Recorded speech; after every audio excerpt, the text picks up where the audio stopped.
रसीली ए रसीली का हाजी का बनावतारू? अरे वे जौन रोज बनेला।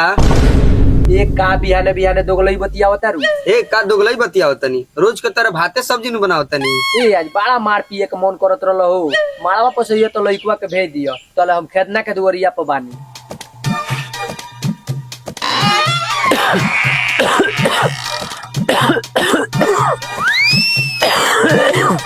का रे फुओ, तोरा जगह पानी सेट नहीं क्या करत? चल जो अपना घरे चल जो। वो तो तेनू मारे पाना से डाना फेंक देबो। हम तोरा छाती पे बानी रे, हम तो अपना भाई के छाती बानी। भाई के छाती? तोरा भाई के छाती मतलब हमारा बाप के छाती, हमारा बाप के छाती मतलब हमार छाती।